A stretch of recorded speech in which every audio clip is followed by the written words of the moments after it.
Muito boa noite a todos. Então, aqui dou início à terceira aula do nosso curso de como estudar e como ensinar a Bíblia. Como tem sido a nossa estratégia habitual, eu vou projetar aqui os slides e começar aqui a nossa exposição. Sintam-se à vontade para fazer perguntas,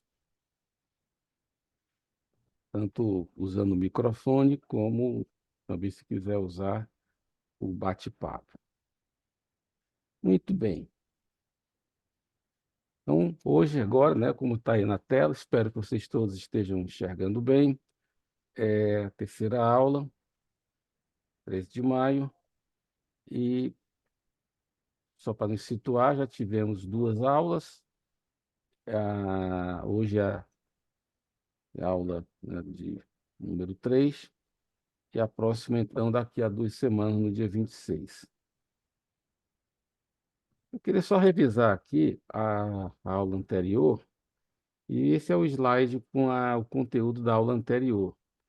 Nessa aula, nós apresentamos o contexto da carta aos Efésios, contexto da carta propriamente, em que nós explicamos quem era Paulo, falamos com algum detalhe do chamado missionário de Paulo, porque é um elemento importantíssimo para compreendermos o ministério de Paulo, inclusive o que aconteceu em Éfeso. Por exemplo, quando Paulo relatou ao rei Agripa sobre a sua conversão e apostolado, ele expôs ali em Atos 26 detalhes sobre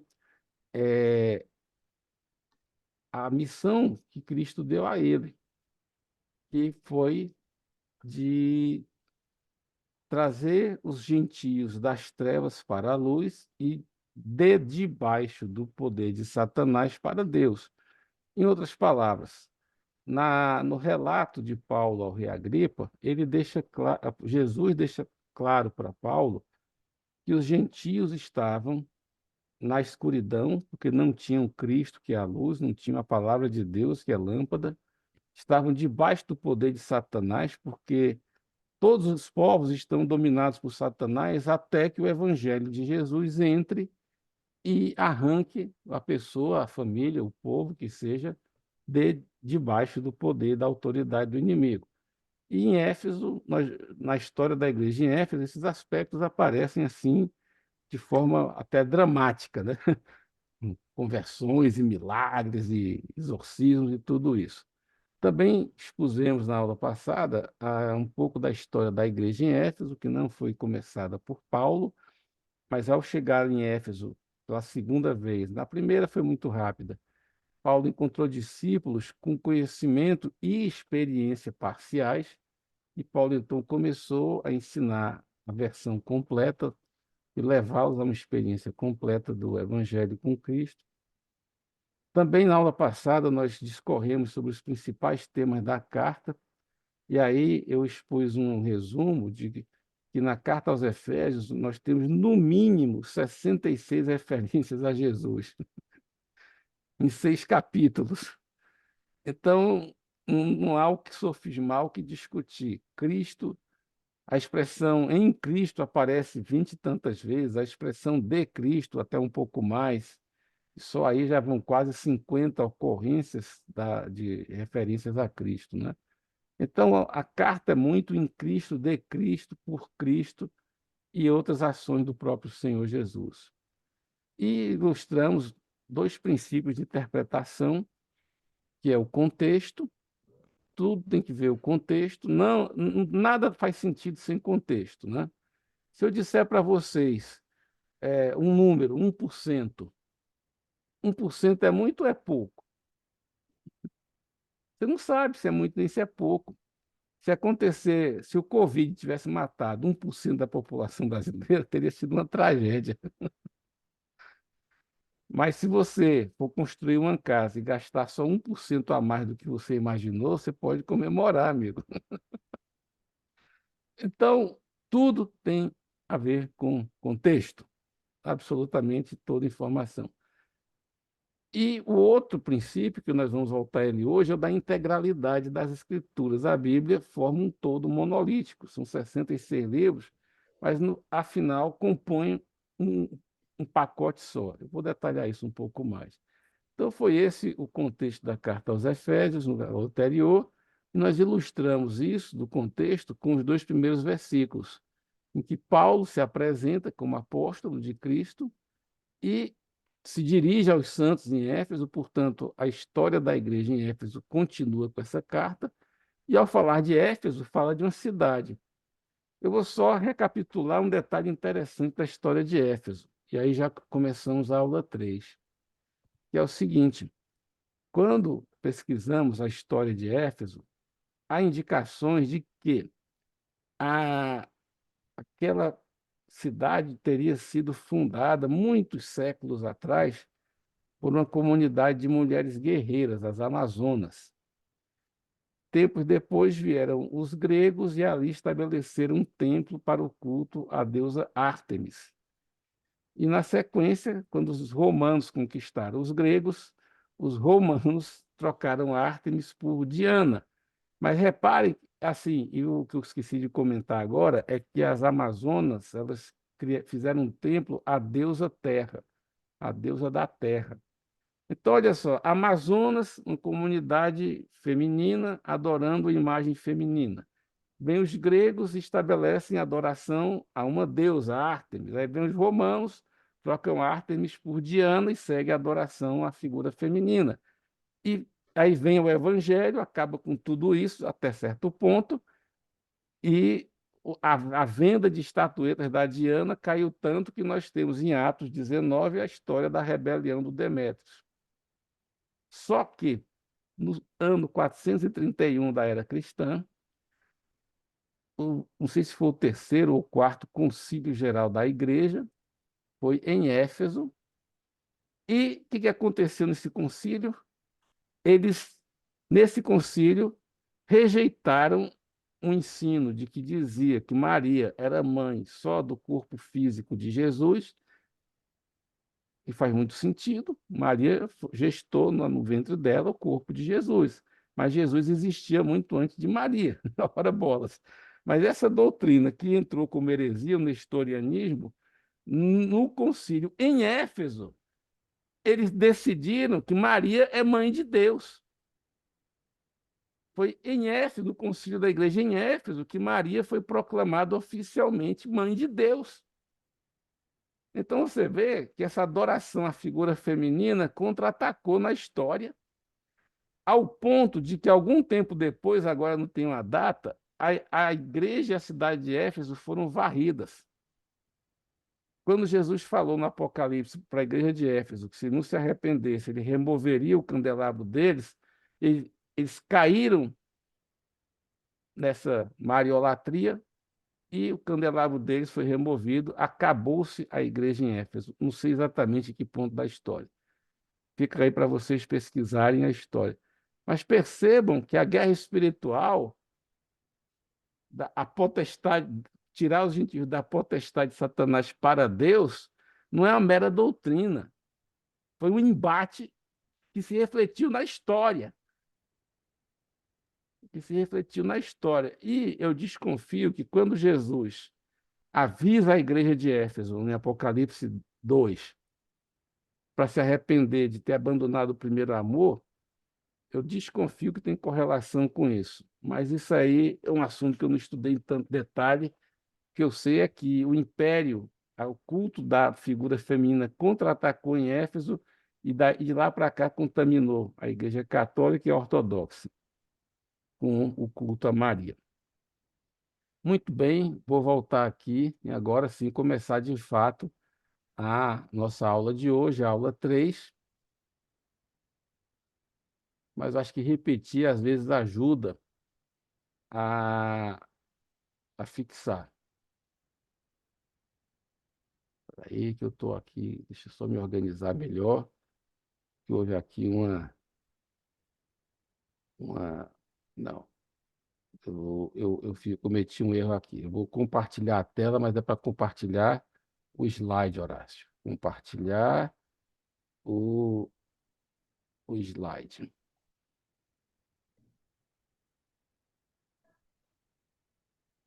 Pronto, pessoal, apareceu aí o slide. Agora sim, né? Apareceu. Então, muito bem. Esse é o roteiro para hoje. Hoje eu vou prosseguir na exposição ao texto. Nós já tínhamos explicado os versículos 1 e 2 do capítulo 1, e agora prosseguirei com capítulo 1, versos 3 a 14, nesse roteiro. O tema principal desse trecho, na minha leitura, é a bênção em Cristo, que se desdobra em várias bênçãos, explicarei na sequência. Vou ilustrar um princípio de interpretação, que é o contexto imediato, que nós veremos que fala da toda bênção em Cristo, no singular. E essa bênção, na verdade, é uma enorme bênção composta de várias bênçãos, e essas várias bênçãos específicas aparecem na continuação do texto. Então, o texto é explicado no contexto imediatamente seguinte, quais as bênçãos. E depois eu quero ilustrar o princípio da integralidade, que é toda a Escritura, ilustrando isso com um tema que aparece aqui no capítulo 1, que é filhos adotivos. Aí eu vou rapidamente mostrar outros textos da palavra de Deus que mostram esse nosso chamado e como um ser humano que não nasce filho de Deus, nasce criatura de Deus, mas pode se tornar filho de Deus. E aí, um tema que é mencionado no capítulo 1 de Efésios é melhor e detalhadamente explicado, com apoio em outros textos de outros livros, e concluirei aqui com um diagrama que ilustra tanto essa maneira de estudar, como ilustra a maneira de entender a Bíblia. Ele é tanto metodológico como teológico, esse diagrama final. Então, prosseguindo aqui, vamos ao texto. Bendito seja o Deus e Pai de nosso Senhor Jesus Cristo, o qual nos abençoou com toda bênção espiritual nos lugares celestiais em Cristo. Vou parar aqui para já explorar essa primeira parte. Por vezes, no Novo e no Antigo Testamento, o verbo ser, o verbo de ligação, às vezes ele não aparece literalmente, é o que nós chamamos de elíptico. Ele está omisso, mas você tem que ler como se ele estivesse presente. Então, por isso que, por vezes, você vê no texto bíblico palavras em itálico. Então, por quê? Porque é da estilo e da gramática desses idiomas, tanto do grego como do hebraico. Por vezes, o verbo ser simplesmente é omitido, mas você deve ler como se ele estivesse presente. Então, poderíamos ler aqui: Bendito é o Deus e Pai de nosso Senhor Jesus Cristo, ou podemos também ler: Bendito seja. Você pode interpolar tanto é como seja. E ele nos abençoou com toda bênção espiritual. Eu não sei como é que está a tradução que você costuma ler, algumas colocam essa expressão no plural. De fato, essa expressão está no singular, toda bênção espiritual nos lugares celestiais em Cristo. Mas como entender essa bênção tão abrangente? Quando falo de toda a bênção, o toda sugere um conjunto enorme, mas bênção vem no singular. Então, qual é a interpretação? É que é uma bênção plena. Toda bênção específica está contida nessa bênção plena, completa em Cristo. E repare que essa bênção é espiritual, porque ela é em Cristo. Ou seja, só tem acesso a essas bênçãos quem se identifica com Cristo, quem se considera morto e crucificado com Cristo e nascido de novo com Cristo. E aqui dá o tema grande da carta. Essa carta é sobre Cristo. Essa carta é sobre em Cristo, de Cristo, para Cristo e com Cristo. Então, o grande assunto da carta de Paulo aos Efésios é Cristo em vários aspectos e dimensões. E aqui fala, então, que Deus nos abençoou em Cristo com toda a bênção, bênção completa. Agora, como que eu vou saber que bênção é essa espiritual em Cristo? É só continuar lendo. Aí entra aquele princípio de texto dentro do contexto. Então, vamos seguir a leitura e nós veremos várias dessas bênçãos específicas que compõem a bênção plena e única em Cristo. Primeira, Deus nos elegeu em Cristo, nos escolheu em Cristo. Talvez na próxima aula eu trate do assunto propósito e vontade, com mais detalhe. Até porque eu tenho visto aí um neocalvinismo distorcido que eu não estou gostando dele. Mas não vai ser hoje, não. Essa vai ser, talvez na próxima aula. De qualquer forma, Deus nos elegeu em Cristo antes da fundação do mundo, para que fôssemos santos e irrepreensíveis diante dele. Se você reparar, eu coloquei a expressão em amor com uma cor diferente entre vírgulas. Por quê? Porque essa expressão, ela tanto pode ser associada ao que está antes, que é santos e irrepreensíveis diante dele em amor, ele nos predestinou, elegeu em amor, mas ele também em amor nos predestinou para filhos da adoção. O em amor, como em grego não tem vírgula, ele tanto pode estar associado ao que veio antes, como ao que veio depois.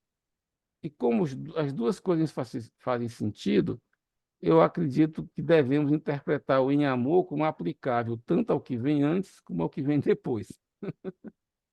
E outros estudiosos, muito mais estudiosos do que eu, pensam também assim. Então, o em amor, ele também comanda o que vem antes e o que vem depois. Deus amou o mundo de tal maneira que deu seu filho.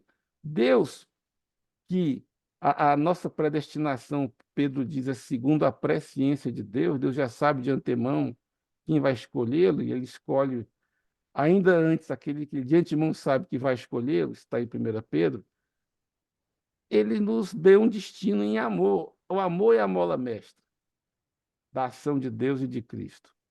O amor é a motivação maior e mais plena, que marca a ação de Deus, Pai, Filho e Espírito Santo.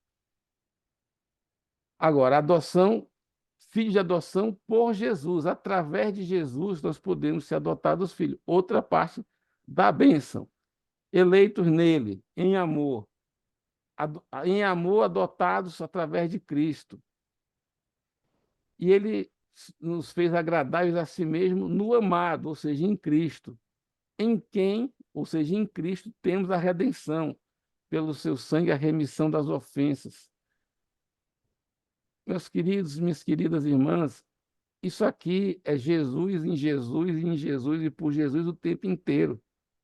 Ou seja, Deus em amor enviou seu Filho e o Filho em amor veio, amor ao Pai e amor a nós, e pela graça e por expressão desse amor, nós somos agraciados com essas e outras bênçãos específicas em Cristo e por Cristo, que todas juntas, e eu não consigo nem descrever cada uma dessas muitas bênçãos específicas, compõem toda a bênção espiritual em Cristo.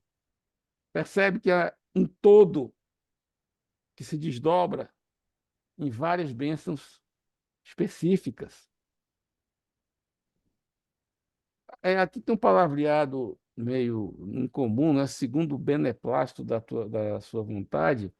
Uma tradução boa aqui, é mais fácil entender, é sua benevolente vontade. Sua vontade benevolente, benéfica, bondosa. A vontade de Deus é bondosa, é agradável, é benevolente. Então, essa é uma primeira parte aí desse trecho, e vamos explorar alguns pontos. Vocês podem perceber que não há condições de, num prazo tão curto, explicar em detalhe cada uma dessas muitas bênçãos específicas. Uma e outra exploraremos para exercitar o estudo e aprender a manusear a Bíblia. Vamos prosseguir aqui, então. Descobrindo o mistério da sua vontade, segundo o seu beneplácito ou benevolência, que propusera em si mesmo. Aqui nós temos vontade, que é uma palavra, e temos propósito na forma verbal, que propuseram em si mesmo. E na próxima aula ou na outra, eu vou explorar com detalhe o que é a vontade, o que é o propósito, em que são diferentes, porque me parece que isso ajuda a entender vários detalhes da Bíblia. Mas o que Deus propôs em si mesmo? Tornar, congregar em o Cristo. O interessante aqui no grego tem o artigo definido em o Cristo, ou seja, naquele Jesus Cristo de quem a Bíblia fala, né? Em um Cristo, é em o Cristo, todas as coisas. E tornar, congregar aqui é uma palavra que quer dizer reunir novamente debaixo de um cabeça. É o Ana quer falar, e o Ana é de novo e quer falar, é cabeça. Então, meus amados, minhas amadas irmãs, Deus está conduzindo toda a história dos céus e da terra para que, em dado momento, na dispensação da plenitude dos tempos, que está próxima, tudo que está no céu e na terra vai se encontrar em um todo integrado debaixo do governo do Senhor Jesus. Jesus é o centro da história.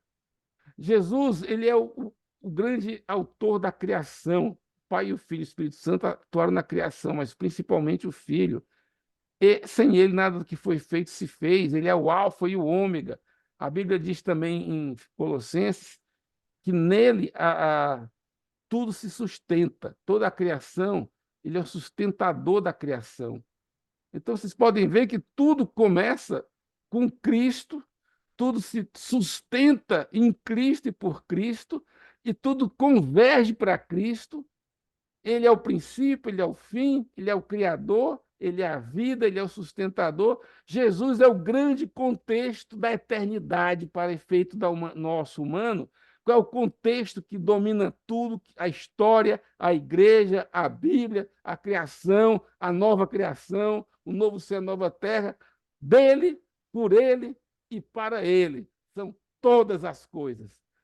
Isso estará refletido no diagrama final que mostraremos mais adiante, em que o grande contexto universal, histórico, presente e eterno, eternidade para trás, eternidade para frente, o grande contexto espiritual, e histórico, e humano e sobrenatural é ele. Dele, por ele, para ele são todas as coisas. Quem não entende isso, não entende nada da história humana. Está completamente perdido. Acha que é uma bagunça que vai para um canto, vai para o outro, sobe um império, desce outro, parece que é um caos danado, e parece mesmo. Mas, de uma forma poderosa e sobrenatural, Deus está conduzindo todo esse aparente caos humano para um governo pleno, monocrático, monolítico, dos céus e da terra, tudo debaixo de Cristo. E toda a nossa vocação é em Cristo. E aqui nós lemos que em Cristo fomos feitos herança. Porque quando você lê a vocação de Paulo em Atos 26, Jesus fala no final, e para que tenham herança, e por fé tenham herança em mim. Não estou citando tão literalmente, mas vai nesse sentido. Recebam herança em mim. E aqui está refletido, também fomos feitos herança em Cristo. E aí, de novo, vai lendo aí o texto, né? Conforme o propósito daquele que faz todas as coisas segundo o conselho da sua vontade, com o fim de sermos para o louvor da sua glória. Nós, os que primeiro esperamos em Cristo, olha aí em Cristo de novo, em o Cristo, não é um Cristo qualquer, não é um Messias qualquer, não pode haver outro Cristo, é em o Cristo, aquele Cristo, em quem, novamente em Cristo, vós estáis. Depois que eu vi a palavra da verdade, o evangelho da vossa salvação, e tendo nele também crido, fostes selados com o Espírito Santo da promessa. Então, vamos aqui pontuar isso, né? Bênçãos em Cristo. Deus Pai nos abençoou com toda a bênção espiritual nos lugares celestiais em Cristo. Que bênção é essa? Que bênçãos específicas estão incluídas nessa bênção plena? Então, já discorri sobre isso, agora estou apenas sintetizando a lógica do estudo, né? Então, encontramos essas bênçãos específicas, lendo os versículos seguintes, já fizemos isso, e, na verdade, todo o restante da carta. Você vai ver no capítulo 2, por exemplo, que nós estamos em Cristo nos lugares celestiais, e Cristo está muito acima de todo principado e potestade e poder e domínio. Ora, se Cristo está muito acima da capetaiada toda, para falar em linguagem cearense, está muito acima das potestades malignas e humanas, e nós estamos em Cristo, então, em Cristo, nós estamos muito acima dos demônios e das potestades malignas. Daí a nossa posição de autoridade espiritual que nos é dada em Cristo. Mas repare que é em Cristo, que a única maneira de eu e você, qualquer ser humano, estar acima dos principados e potestades, só tem um jeito, é estar em Cristo. Fora de Cristo, não funciona. Foi o que aconteceu com os filhos de um certo judeu em Éfeso, que tentaram expulsar demônios em nome de Cristo, a quem Paulo prega. Ora, Paulo estava em Cristo, e em Cristo ele estava acima, então ele mandava que os demônios saíam. Esses filhos do judeu não estavam em Cristo. E não é o fato de invocar o nome de Jesus como que invoca uma fórmula mágica que ia fazer funcionar. Eles não estavam em Cristo e, portanto, os demônios não o obedeceram. Não obedeceu a eles. Porque na dimensão espiritual, meu amigo, quem tem, ou tem patente ou não tem. E se não tem, você vai apanhar. Mas quem está em Cristo, opa, aí a patente é a de Cristo, não é minha nem sua, mas em Cristo nos valemos, pela graça de Deus, dessa posição. E aqui eu estou, ao usar os textos seguintes para explicar a bênção, estamos aplicando dois princípios, o do contexto. E mais adiante eu vou explicar uma das bênçãos, que é os filhos de adoção, aplicando um outro princípio, que é a integralidade das Escrituras, porque a Bíblia explica a Bíblia. Prossigamos. Já pontuei essas bênçãos, né? Que isso já foi comentado, aqui apenas apresento o sumário. Fomos escolhidos em Cristo antes da fundação do mundo, fomos adotados como filhos por intermédio de Cristo, somos tornados agradáveis diante de Deus por estarmos em Cristo. Em Cristo temos a redenção e a remissão dos pecados, e em Cristo fomos feitos herança de Deus. Porque alguém pega aquela, toda a bênção espiritual em Cristo, e a pessoa quer inventar a bênção que a Bíblia não fala. Não, não. Vá para o contexto, siga a leitura, que a própria palavra de Deus vai te dizer que bênçãos são essas, que compõem a grande bênção. Então, penso que já comentamos esses pontos, mas está aqui um slide com o resumo dos itens.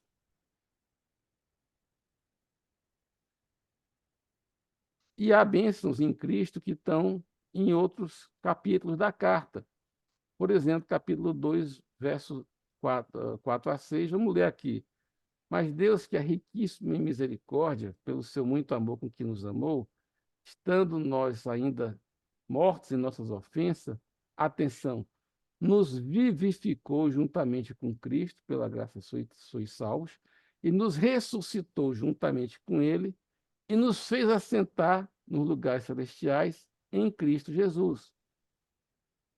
Olha, no capítulo 2, então, três bênçãos específicas em Cristo: vivificados com Cristo, ressuscitados com Cristo e com Cristo assentados nos lugares celestiais. Mas vale a pena detalhar isso aqui. Agora vamos para um detalhamento microscópico. Que você vê em contexto amplo, universal, eterno, Cristo. O contexto da carta, Paulo, a história, a igreja. Agora, o contexto do texto, como já temos comentado. E agora eu vou aplicar o microscópio analítico, que é estudar o idioma. Você não precisa preocupar de aprender grego, não, mas eu só falo isso aqui para ilustrar. Esses três verbos, vivificou, ressuscitou e assentou, os três são verbos que têm um elemento de composição que é sim. Se você, a palavra em português síncrono, um fenômeno síncrono em português quer dizer que ele ocorre ao mesmo tempo que outro. São fenômenos síncronos, quer dizer, eles acontecem ao mesmo tempo. Sincronizar relógios quer dizer colocar os dois relógios funcionando no mesmo horário, não é isso? Vamos sincronizar nossos relógios. Vamos colocar os dois relógios no mesmo horário. Então, esse prefixo sim, em grego, significa junto, juntamente. Então, síncronos é junto no mesmo tempo, né? Cronos é tempo. Mas olha só, Deus nos isopoiel, nos tornou vivos junto com Cristo. Deus nos sinegueiro. Egueiro é levantar, ele nos ergueu, ressuscitou junto com Cristo. E sincafizo, que é colocar no trono junto com ele. Os próprios verbos já têm o elemento de composição que indica que é com. E, além disso, a frase fala com Cristo. A forma verbal já implicaria juntamente com ele.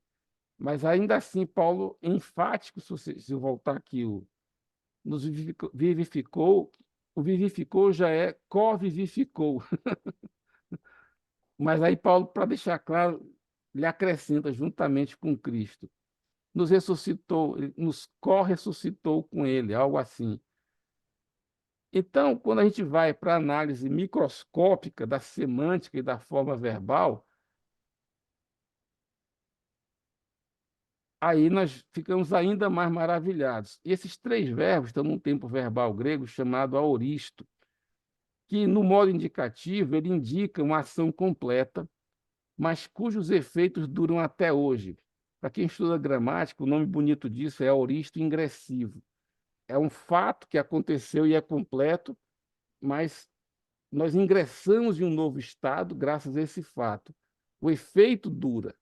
Então, traduzindo essa análise gramatical microscópica, nós já fomos vivificados com Cristo. Pronto. É fato, espiritualmente falando, meu irmão, minha irmã, nós já fomos vivificados com Ele. Agora, isso é um fato concreto, acabado, mas cujo efeito é contínuo e permanente. Então, eu já fui vivificado com Ele e continuo experimentando essa vida nova em Cristo, hoje, aqui, agora e para sempre. Eu acho isso lindo, tremendo. Como diz o Gilberto, eu quase fico empolgado. Aí a gente vê a grandeza e o detalhe da palavra de Deus. Você vem do contexto universal, eterno, maior, que é tudo em Cristo, dele, por ele, para ele. Você vai para a igreja de Éfeso, que surgiu porque Jesus enviou pessoas para pregar em Éfeso, em especial enviou Paulo, que ficou lá mais de 3 anos, pregando Cristo. E diz lá em Atos 19 que o nome do Senhor Jesus era engrandecido na cidade e na região. E quando vamos ao detalhe do texto, eu fico ainda mais maravilhado. Em Cristo, cada um de nós já fomos vivificados, e isso vale até hoje. Já estamos ressuscitados, que dá um efeito parecido com o anterior. O vivificado e ressuscitado é quase que a mesma ideia. E já estamos entronizados com Cristo nos lugares celestiais. Então, esse é o estado, são coisas feitas em Cristo, ações completas, mas cujos efeitos devemos buscar viver hoje, amanhã e todos os dias.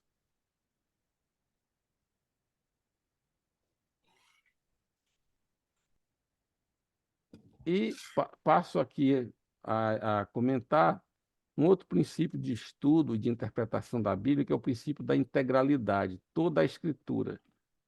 Quando Jesus falou aos discípulos no Emaús e aos apóstolos logo em seguida, tudo que de mim estava escrito na lei de Moisés, nos Salmos e nos profetas. Quando Satanás atacou Jesus no deserto, Jesus simplesmente disse: está escrito. E quando o diabo jogou um texto da Bíblia para distorcer, a resposta de Jesus foi: também está escrito. E vários textos da Bíblia, do Antigo ao Novo Testamento, dizem que a palavra de Deus nada se acrescenta e nada se retira.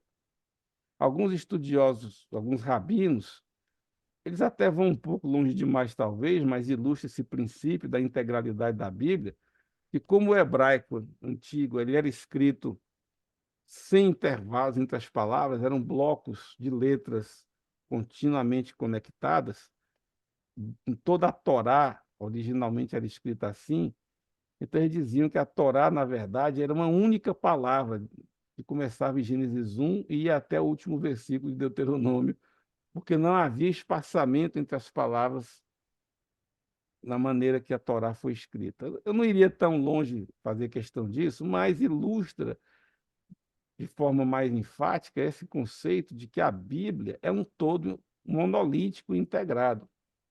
E, para ilustrar isso, eu separei essa bênção de que fomos predestinados para ser filhos por adoção e comento isso com outros versículos que nos dão uma ideia mais clara.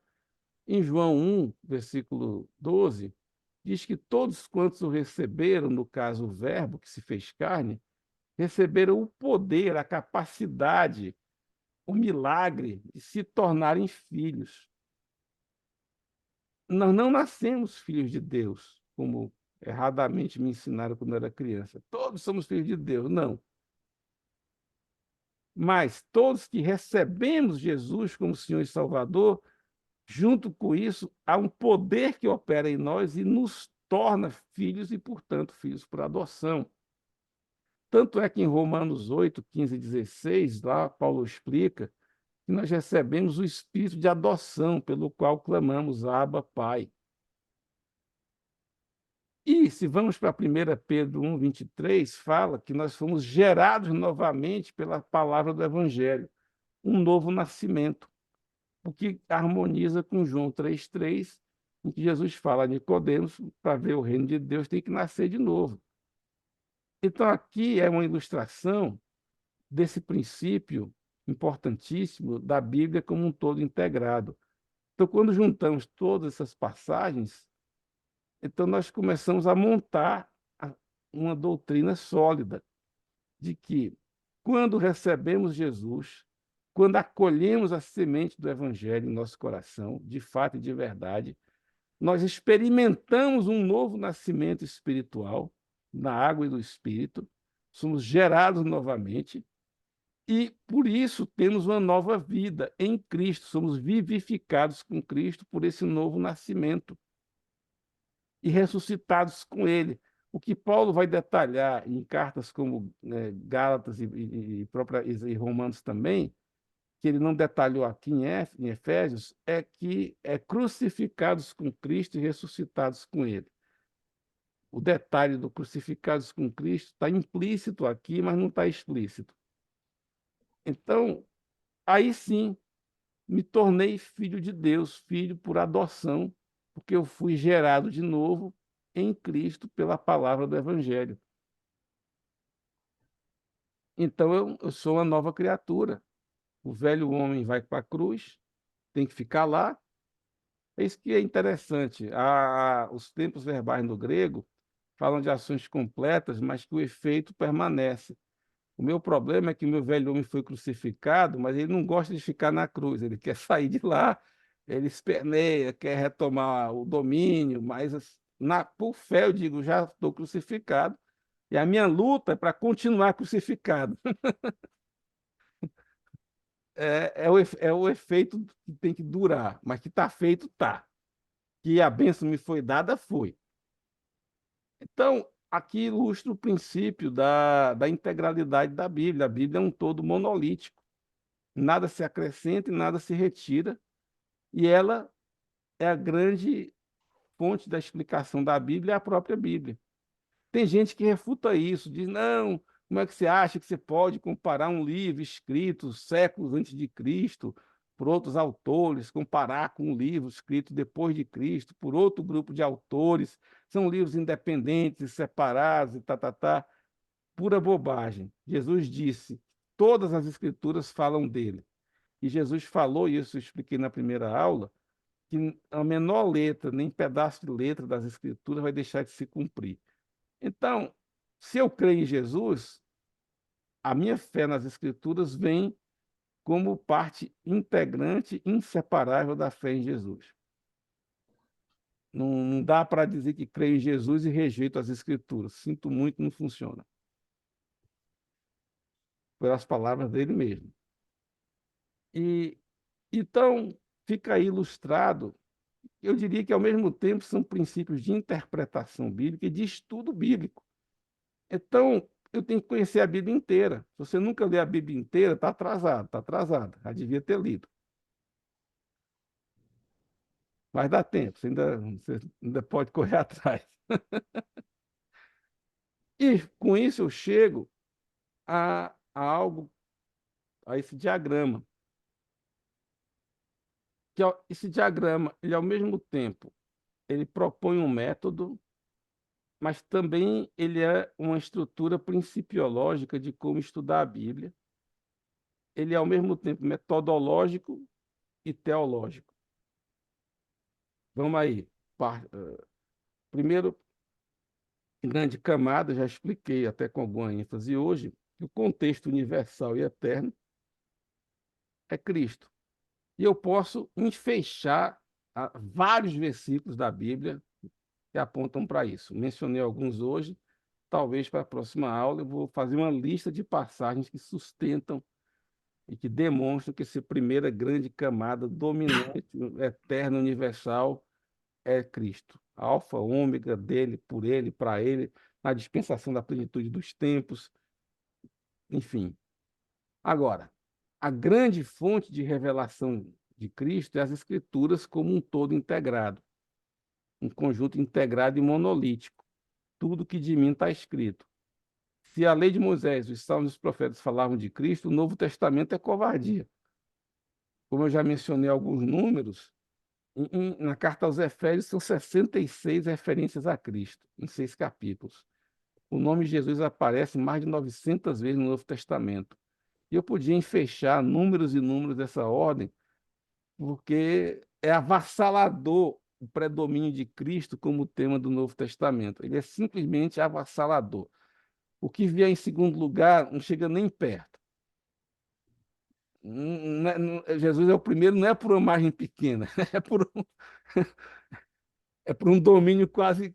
Existem outros temas, sim, existem, mas estão todos conectados a Cristo e abaixo de Cristo. Existem outros temas, sim, e exploraremos alguns, mas exploraremos debaixo do tema maior, que é Cristo. Falaremos de igreja, tema importantíssimo, debaixo do tema maior e associado ao tema maior. Queridos irmãos, eu demorei a entender isso. Eu enxergava a Bíblia como vários temas, mas o único tema que integra a Bíblia inteira, que faz sentido, que junta tudo, é Cristo. Bom, então na segunda camada aí vem as Escrituras como um conjunto integrado e monolítico que revelam Cristo e apontam para Cristo, uma setinha de baixo para cima e de cima para baixo. Tanto Cristo aponta para as Escrituras, como as Escrituras apontam para Cristo. E, entrando em um livro específico, no caso, o contexto da carta aos Efésios, já comentamos na aula 2, a, a história de Paulo, do comando apostólico dele, a história da cidade, o surgimento da igreja. E aí, abaixo disso, vem, então, o texto da carta. O conteúdo da carta é o texto da carta. Meus irmãos, minhas irmãs, o que Deus inspirou foi um texto.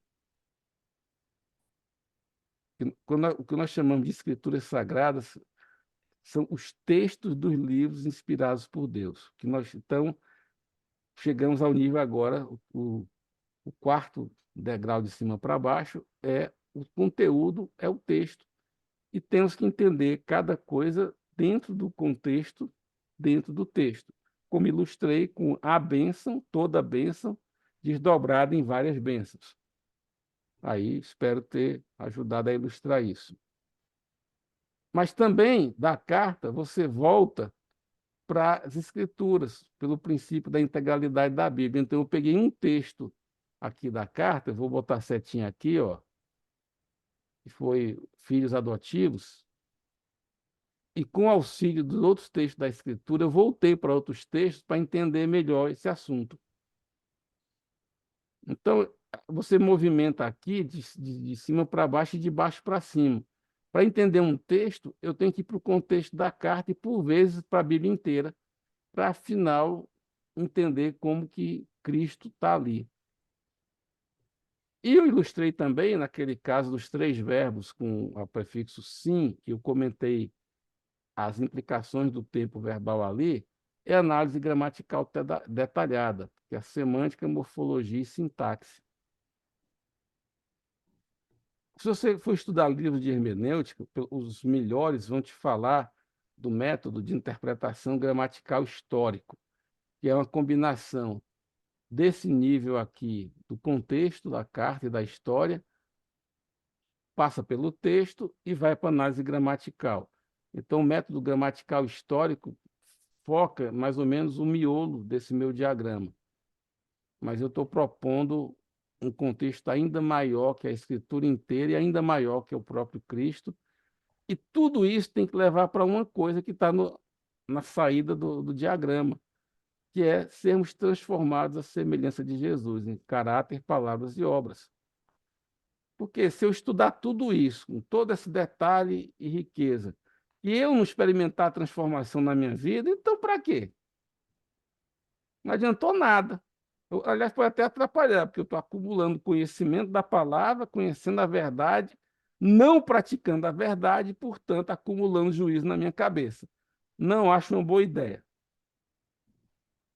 Então, por isso até que eu coloquei com seta e cor diferente o resultado final. Tudo isso aqui tem que transformar a mim, a você e a quem estuda a Bíblia, sermos transformados à imagem de Jesus, o mesmo caráter, palavras. Eu podia acrescentar aqui mentalidade, emoções. Aí, caráter, palavras e obras não é uma lista exaustiva, ela é só ilustrativa, que é fundamental, é sermos transformados à semelhança de Jesus. E eu tive depois que eu desenhei esse gráfico, esse diagrama, eu fiquei pensando que tudo tem a ver com Cristo. Aí eu compliquei o diagrama fazendo essa versão seguinte, com essas setinhas. O que Horácio quer dizer com essas setinhas?